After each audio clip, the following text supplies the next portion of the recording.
Sino ba? Hindi. Halika. Ito yung, di ba, yung ginawa mo last time. Buklatin mo yan, Paps. No. Dito. Ito, di ba? Di ba tinatanong ko muna? Oh, saan ka ba one hit? Kung ilan? Tapos yung sticker, tsaka kung side bet. O yan, o. O, listo mo. Yan. So, lagi tayo may mga training player. Para alam nila ginagawa sa club. Tama ba, sir? Tama ba? Tama ba? Yan. Ito nga pala lady fancier natin mula Kalawan. Yan o. Complete basketing. Kamusta clocking? Zero clocking. Yan. Yan. Ito mga Kalawan boys. Nakarating sila sa future. Bakit? Anong gagawin mo? Ba't bibigyan mo ng pera? Hindi pa nagbabayad. Short. Oh. So usually ganun ang ginagawa ko dati pag ako ang maglo-load sa MRPC. Ang nag-i-sticker sa akin, members. Members, kakap lahat ng members para nakikita nila yung load. Ibon ko ay napapaload.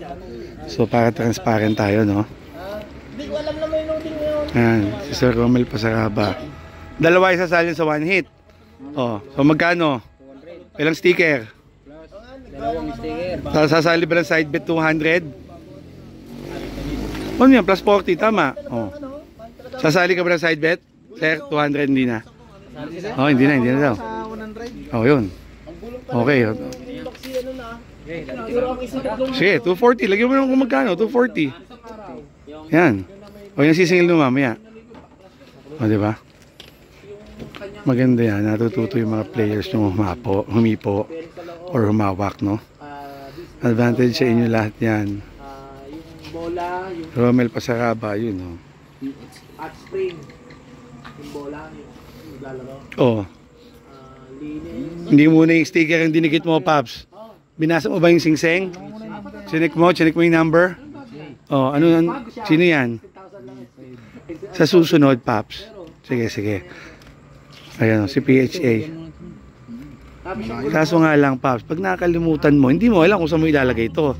Dapat ito una mong nilalagay, Paps. Oo. Pangalawa yung sticker. Oo, kasi pag nakalimutan nyo pareho at nailagay na yung ibon, mahirap na. Okay? Yan. Pag hindi... Sino yun? Sino yung PHA na yun, Paps? Sino? Ilan ba entry ni Sir? Dalawa lang ba entry mo? Sa likod, pag-double check. Sa likod. Okay, si Ojimer. O sino dyan yung ibon niyang sinali? Sir, ano yan? Bagong ibon o naka-entry na dati dito? So ito yan yung PHA na yan. Okay, o yun. Yan. O susunod, Paps, ito muna ha. Tapos bago yan. O sige sir, lagay nyo na. Yan. Yun, ganun lang. Okay. Ito pala si Ace. Ace, sino kasabay mo, Ace? Loki si Ma'am Tinay. Boy, syempre. Hindi ko alam kung may load pa ako sa kanya, pero sa messenger ako magka-clock. Okay naman. Basta as long as okay. Sa messenger. Pero Last loading, mas bate. Di ba nakabula sa bahay ko? Kano? 320. Yun. Galing yan. Di ba yung may high kung banggitin ni...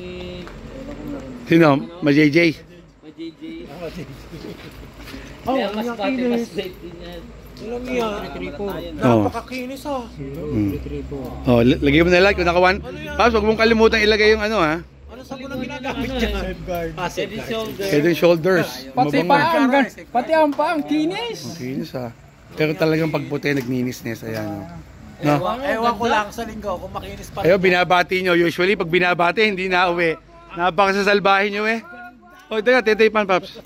Bakit iba yung lalagyan? Hindi, nakalimutan lang magbaba. Nakalimutan. Nanghiram muna tayo. Yan. Ililipat na lang mamaya. Yan. Ayan ka na naman. Alam nyo? Babalisin ng baba. Lawayan nyo. Lawayan nyo yung may-ari. Huwag yung ibon. Ano, Paps? Oh, sulat mo. 200, 300. Oh, one hit. Kung hindi nang itlog sa akin, hanggang... Oh, SB. Kaso Oh, Paps. Oh. Oh, bilog. Yan. Oh, sabay singil. Oh, Paps, pag gano'n, Paps, ano, gano'n mo na lang din siya. Lagyan mo ng gantong guhit, no? Yan, ito, guhit mo gano'n. Yan. Para alam natin wala tayong na-miss na ibon. Oh, 320 Paps. Tapos magmerienda ka muna. Ako naman, hindi mo na ako nakakontrata kung ano lang yun. Hayop. Kanyari, Dami. Ano ba yan? Pera ng Indiano ata yun ah.